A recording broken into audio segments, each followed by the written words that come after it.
Hello class 8th, welcome to all of you. आज की video में हम स्टार्ट कर रहे हैं आपका इंग्लिश का 4th चैप्टर, जिसका नाम है ज्योग्राफी लेसन। ठीक है, किस तरीके से ज्योग्राफी में जो लेसन्स होते हैं उनमें क्या चीज़ें शामिल की जाती हैं। और ये किसने लिखा है? जुल्फ़िकार घोष। ठीक है, ये इसके राइटर या पोइट बोल सकते हो आप हैं, जो एज ए पोएम इसमें आपको एक ज्योग्राफी लेसन बताया गया। Okay, let's start. Can you imagine that your city would look like if you saw it from 10,000 feet above the ground? क्या आप कल्पना कर सकते हो, इमेजिन कर सकते हो कि आपका शहर कैसा दिखाई देगा अगर आप उसे 10,000 फीट ज़मीन से ऊपर से देखो। ठीक है, यहाँ आप रह रहे हो जिस ज़मीन पर, वहाँ से नहीं, बल्कि आप अपने उस शहर को ज़मीन से लगभग 10,000 फीट ऊपर से देखो तो आपका शहर कैसा लगेगा। क्या आप इमेजिन कर सकते हो? Neatly planned and perfect in proportion like a geometric design. ठीक है, वो एकदम साफ प्लेन्ड, एकदम प्लेन दिखाई देगा। And in perfect in proportion, proportion होता है अनुपात, अनुपात में एकदम परफेक्ट दिखाई देगा, जैसे कि एक जियोमेट्रिक डिज़ाइन हो। ठीक है, it would strike you as something very different from what it actually is while you are in the thick of it. It would strike you, ये आपको क्या करेगा? एकदम से प्रभावित करेगा, एक अलग सा अट्रैक्शन होगा आपके लिए इस चीज़ का। As something very different from what it actually is, ये जो चीज़ रियल में एक्चुअली में है उससे बिल्कुल अलग होगी, बहुत ज़्यादा डिफरेंस होगा दोनों के बीच में। Is while you are in the thick of it, जैसे कि आप इसकी थिकनेस में रहते हो, इसकी मोटाई में आप रह रहे हो और उसी जगह को आप दूर से देखते हो तो उसमें आपको बहुत ज़्यादा डिफरेंस दिखाई देगा। Here is a poets description of just such a view of the city. यहाँ एक पोइट का डिस्क्रिप्शन है, एक पोइट ने पूरा विवरण किया है कि किस चीज़ का विवरण किया है? एक शहर के व्यू का विवरण किया है, किस तरीके से शहर का व्यू बताया उन्होंने। And some questions that come to his mind, और कुछ सवाल जो इस तरीके का व्यू देखने के बाद उनके माइंड में उठते हैं, वो सवाल उन्होंने यहाँ जाहिर किए हैं। So let's start our poem. Read the stanzas given below and answer the following questions. First one is, when the jet sprang into the sky, it was clear why the city had developed the way it had, seeing it scaled 6 inches to the mile. There seemed an inevitability about what on ground had looked haphazard, unplanned and without style when the jet sprang into the sky। ठीक है, ये आपका first stanza है। तो देखते हैं इसमें poet क्या कहना चाहते हैं। पोइट ने कहा when the jet sprang into the sky, jet होता है एक प्रकार का जहाज होता है जो क्या करता है? हवा में उड़ता है, एक प्रकार का एयरक्राफ्ट होता है जो आसमान में उड़ता है। तो when the jet sprang into the sky, जब वो जेट आसमान में उड़ना शुरू करता है, it was clear why the city had developed the way it had। ठीक है, तो क्या चीज़ क्लियर हो जाती है? क्लियर हो जाता है कि इस शहर को इस तरीके से ही क्यों डेवलप किया गया, ये बात साफ हो जाती है।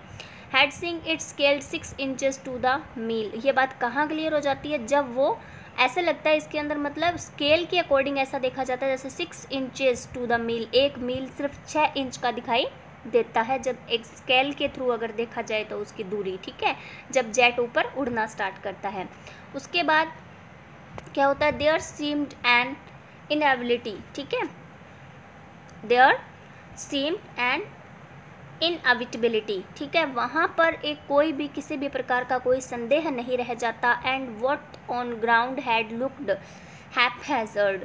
ठीक है, कि ये चीज़ ज़मीन से जब हम देखते हैं तो कितनी अव्यवस्थित दिखाई देती है। ठीक है, और अब इतना दूर से देखते हैं तो अनप्लान एंड विदाउट स्टाइल, ना ही इसे बनाने के लिए कोई प्लान किया गया है, ना ही इसमें कोई स्टाइल, कोई पैटर्न यूज़ किया गया है। When the jet sprang into the sky, जब हमारा जेट, हमारा जहाज आसमान में उड़ता है। ठीक है, तो मतलब अगर हम ग्राउंड पर देखते हैं ना, जहाँ हम रहते हैं वहाँ काफ़ी सारी अलग अलग तरीके की बिल्डिंग्स हैं, कहीं पहाड़ हैं, कहीं कुछ है, ये सब चीज़ें हमें अलग अलग देखने को मिलती हैं। ठीक है, तो हमें एक स्ट्रक्चर, एक ऐसा लगता है भी कोई स्टाइल है इन चीज़ों को बनाने में, कोई प्लान बनाया गया है। ठीक है, लेकिन जब जेट ऊपर उड़ता आसमान में और बाहर से दूर से जब हम इसी जगह को, अपनी सिटी को देखते हैं तो पोइट कहता भी ऐसे लगता है जैसे सब कुछ अव्यवस्थित है, अनप्लान्ड है, इसमें कोई स्टाइल यूज़ नहीं किया गया, इस तरीके की चीज़ें उसके माइंड में आती हैं। ओके, वर्ड्स देख लेते हैं। वर्ड्स हैं jet, a type of aircraft, एक तरीके का जहाज़ होता है। स्प्रैंग, लेफ्ट होता है यानी ऊपर उड़ना। और स्केल्ड होता है measured on a scale, scale पे मेजर करना, मापना कोई चीज़। 6 इंचेस टू द मील यानी 1 mile shown on map as seen by poet from that height as 6 inches.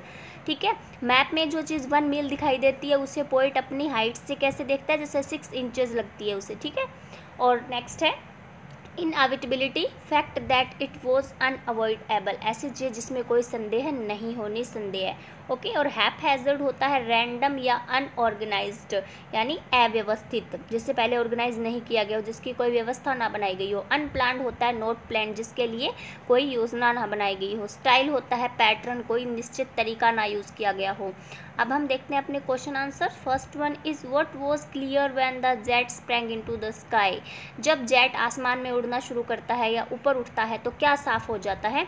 Answer is the reason behind the way of development of city was clear, शहर को develop करने का जो रास्ता है उसके पीछे का रीज़न क्या है वो क्लियर हो जाता है कि इसी तरीके से इस शहर को क्यों बसाया गया, इसके पीछे क्या कारण है, ये बात साफ हो जाती है जब जेट आसमान में उड़ना शुरू करता है। सेकंड है how long did a mile appear to the poet, एक मील का जो एरिया है वो पोइट के थ्रू मतलब कितना दिखाई देता है, पोइट को किस तरीके से अपीयर होता है पोइट के सामने। A mile appear 6 inches to the poet, एक मील पोइट के लिए 6 इंचेस अपीयर होती है, प्रकट होती है, दिखाई देती है। ठीक है, नेक्स्ट है what thing looked haphazard to the poet from where, कहाँ से, और व्हाट थिंग क्या चीज़ कवि के लिए अव्यवस्थित दिखाई देती है। The city looked haphazard from the ground to the poet, कवि जो शहर है जब ग्राउंड पर होता है पोइट तो उसके लिए वहाँ से जो पूरी सिटी है वो बिल्कुल हैपहैज़र्ड दिखाई देती है यानी अव्यवस्थित सी लगती है उसे। Last one is find the word from the stanza which means random, कौन सा ऐसा वर्ड है जिसका मतलब रैंडम है, हैपहैज़र्ड। ठीक है, अब हम देखते हैं अपना next stanza, let's C. When the jet reached 10,000 feet, जब जेट ऊपर उठते हुए 10,000 फीट पर पहुंचता है, it was clear why the country had cities where the rivers ran and why the valleys were populated। ठीक है, तो ये जैसे ही जेट 10,000 फीट ऊंचाई पर पहुंचता है तो एक बात और साफ हो जाती है कि इस कंट्री में हैड सिटीज़, शहर क्यों बसाए गए, वेयर द रिवर्स रैन, कहाँ पे नदियाँ बहती हैं, and why the valleys were populated, और जो घाटियों वाला इलाका है, जो वैलीज़ वाला एरिया है वो ज़्यादा पॉपुलेटेड क्यों होता है, ये सारी चीज़ें क्लियर हो जाती हैं। The logic of geography, geography का जो लॉजिक है, जो रीज़न है वो क्या है, that land and water attracted man, क्योंकि वो जगह, वो ज़मीन और वो पानी क्या करता है, आदमी को अट्रैक्ट करता है। वो क्लियरली डेलियन, ठीक है, डिलिनिएटेड। ओके, तो वो एकदम सब सही तरीके से साफ तौर पर उसका वर्णन किया गया यहाँ पे कि घाटियों वाला इलाका ज़्यादा पॉपुलेटेड क्यों होता है, क्योंकि यहाँ का ज़मीन और पानी लोगों को ज़्यादा अट्रैक्ट करती है। When the jet reached 10,000 feet, जब जेट कहाँ पहुँचता है, 10,000 फीट ऊंचाई पर होता है, तब ये चीज़ें पोइट के माइंड में आती हैं। रैन का मतलब यहाँ फ्लोड है, ठीक है, बहना। वैलीज होती हैं घाटियाँ। पॉपुलेटेड होता है इनहेबिटेड बाय पीपल, यानी ज़्यादा जनसंख्या रहती है। लॉजिक होता है रीजनिंग। ज्योग्राफी होती है वन ऑफ द सब्जेक्ट, ठीक है, टू स्टडी, एक सब्जेक्ट है पढ़ने का। हिंदी मीनिंग होता है भूगोल। अट्रैक्टेड होता है एंटिंक्ट, यानी किसी चीज़ को अट्रैक्ट करना अपनी तरफ। Look good lord. और लास्ट है डिलिनिएटेड, शोन क्लियरली, पूरी तरीके से साफ तौर से कोई चीज़ दिखाई देना, उसका वर्णन किया जाना। अब questions work. First one is up to what height had the jet reached, अब जो जेट है वो किस हाइट तक पहुंच जाता है। Answer is the jet had reached a height of 10,000 feet, ठीक है, 10,000 फीट तक पहुंचता है। Second one is what was clear to the poet at the height of 10,000 feet, 10,000 feet की हाइट पर पोइट के लिए क्या चीज़ क्लियर हो जाती है, किस बात का सवाल का जवाब मिल जाता है उसे। It was clear at the height of 10,000 feet why the country had cities near reverse and why the valleys were populated, कि शहर नदियों के किनारे या नदियों के पास ही क्यों बसाए गए और वैलीज का एरिया ज़्यादा पॉपुलेटेड क्यों होता है। ये चीज़ साफ हो जाती है कितनी ऊंचाई पे, जब जेट 10,000 फीट की ऊंचाई पर होता है। नेक्स्ट है what is the logic of geography, geography का लॉजिक क्या है। The logic of geography is that land and water attract humans, geography का ये लॉजिक है कि लैंड और वाटर ही आदमी को क्या करता है, अट्रैक्ट करता है अपनी तरफ। एक तरीके से दोनों चीज़ों की नीड भी होती है इंसान को, इसीलिए ऐसे इलाके में रहना ज़्यादा पसंद किया जाता है इनके थ्रू, ठीक है। Last one is find the opposite words from the of the following from the stanza. First one is repulse, इसका होगा अट्रैक्ट अपोजिट, और डर्टी का अपोजिट होगा क्लियर. ठीक है, अब हम देखते हैं अपना next stanza. Let's see. When the jet rose 6 miles high, जब जेट कहाँ ऊपर उठता है, 6 मील ऊंचा उठता है. It was clear the earth was round, तो ये बात साफ हो जाती है कि अर्थ क्या है, राउंड है, गोल है. And that it had more sea than land, और ये भी साफ हो जाता है कि इसके ऊपर ज़मीन से ज़्यादा क्या है, पानी है. मोर सी देन लैंड यानी समुद्री इलाका ज़्यादा है और ज़मीन कम है. But it was difficult to understand, लेकिन ये समझना डिफ़िकल्ट था. That the man on the earth found causes to hate each other, to build walls across cities and to kill, कि लोग जो अर्थ पर पाए जाते हैं वो उनके बीच में एक दूसरे से नफ़रत करने का कारण क्या है. और to build walls cross cities, और शहरों के बीच में, शहरों के पार एक दूसरे से अलग करने के लिए उन्हें दीवार क्यों बनाई गई. एंड टू किल, और वो एक दूसरे को मारना क्यों चाहते हैं.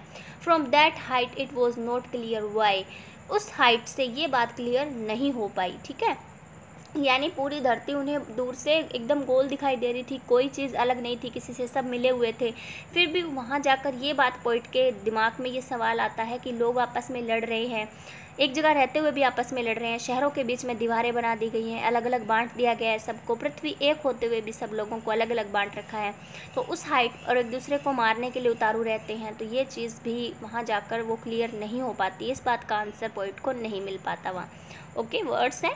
काजेज रीजंस होते हैं, कारण. हेट होता है डिसलाइक, किसी को नापसंद करना, हेट नफरत करना. रोज होता है went up to a height, ऊपर उठना. ठीक है, अक्रॉस होता है थ्रू, के बीच से. ठीक है, थ्रू. अब देखते हैं हम इसके questions. First one is at what height was it clear that the earth is round, कौन सी हाइट पर ये बात साफ हो जाती है कि अर्थ राउंड है, गोल है. Eight the height of 6 miles it was clear that the earth is round, 6 mile की हाइट पर यह बात क्लियर हो जाती है कि अर्थ राउंड है, गोल है. Second, what facts were clear at the height of 6 meal, 6 mile की हाइट पर कौन से फैक्ट क्लियर हो जाते हैं. 2 facts were clear at the height of 6 mile, 2 fact clear हो जाते हैं 6 मील की हाइट पे. First one is the earth is round, की अर्थ गोल है. There is more water on the earth than land, और दूसरा फैक्ट ये क्लियर हो जाता है कि धरती पर ज़मीन की तुलना में पानी ज़्यादा है. ठीक है, लैंड वाला एरिया कम है और पानी वाला ज़्यादा है.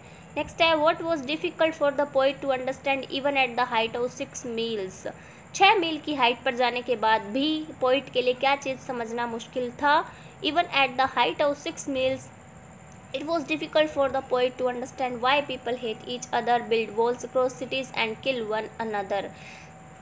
6 मील की हाइट पर पहुंचने के बाद भी पोइट के लिए ये समझना मुश्किल था कि लोग एक दूसरे से नफरत क्यों करते हैं, शहरों के बीच में दीवारें क्यों बनाई गई हैं, और लोग एक दूसरे को मारना क्यों चाहते हैं.